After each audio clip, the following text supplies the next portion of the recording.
আসসালামু আলাইকুম। প্রিয় শিক্ষার্থীরা, আশা করি তোমরা সবাই ভালো আছো। মাঝে মাঝে হাঁটা চলার পথে এমন কিছু কথা তোমরা শুনে থাকো যেগুলোর অর্থ তোমরা বুঝো না। এমনই কিছু প্রবাদ প্রবচন নিয়ে আজকের ক্লাসটিতে আমি তোমাদের সাথে আছি। তাহলে চলো আজকের কি কি আলোচনা থাকছে আমরা একটু দেখে নেই। অনেক সময় তোমরা শুনে থাকবে কেউ কেউ বলে অতি দর্পে হত লঙ্কা। এর মানে কি বলতে পারো? এর মানে হলো অহংকার পতনের মূল।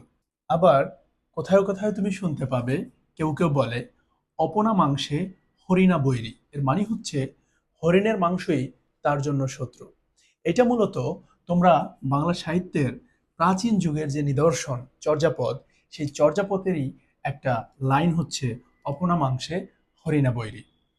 তারপরে আগাছার বড় বার, এর অর্থ হচ্ছে অকাজের লোকের হাকডাক বেশি। নেক্সট, আলালের গড়ের দুলাল, এর অর্থ হচ্ছে ধনীর অতি আদরের দুষ্ট ছেলে বা ছেলে। তারপর হচ্ছে উলুবনে মুক্তা ছড়ানো, এর অর্থ হচ্ছে অপাত্রে মূল্যবান বস্তু দান। তারপরে দেখো খাল কেটে কুমির আনা, এর মানে হলো নিজের দোষে বিপদ ডেকে আনা।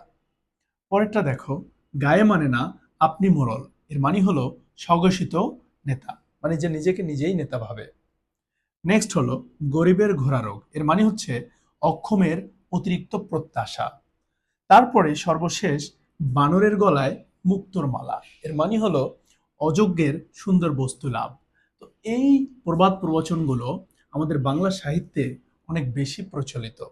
তো তোমরা এভাবে চাইলে আরো অনেক প্রবাদ প্রবচন শিখে নিতে পারো।